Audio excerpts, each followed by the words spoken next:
I'm Janine Field. I'm the Executive Director for Kenosha Human Development Services.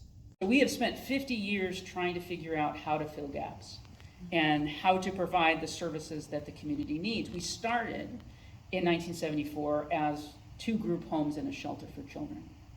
And through 1974 to 2024, we now provide 40 programs where we're providing emergency mental health, we're providing victims of service for victims of crime. We are the largest housing homelessness provider in Kenosha County.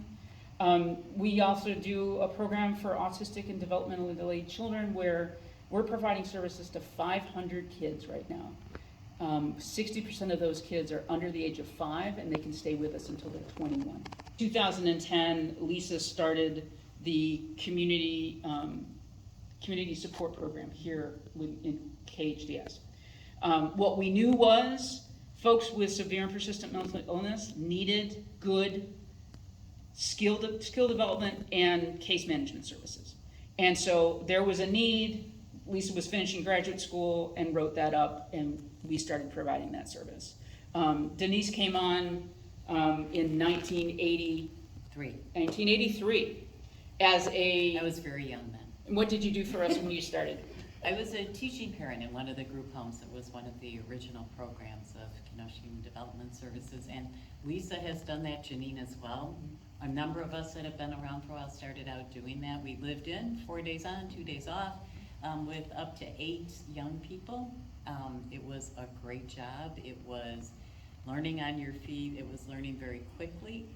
We were trained really well by a master of training, Dick Hoffman, in what's called the teaching family model, which is skill-based, perceiving opportunities to teach, correcting behavior, being empathetic, and building relationships. And so that's what I did to begin with.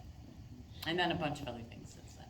And for 30 years, Denise ran our juvenile crisis, and she also saw a need for the domestic violence issues going on in our community and developed a program called the Family Intervention Project, which unfortunately we're not sure was not funded, right. Actually.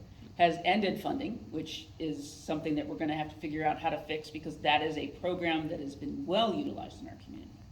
We have a crisis stabilization center which has expanded throughout the years. I'm not going to remember the date. Started as a 4-bed in 1984, and then we increased it to 11 beds in 1994. I'm getting those right.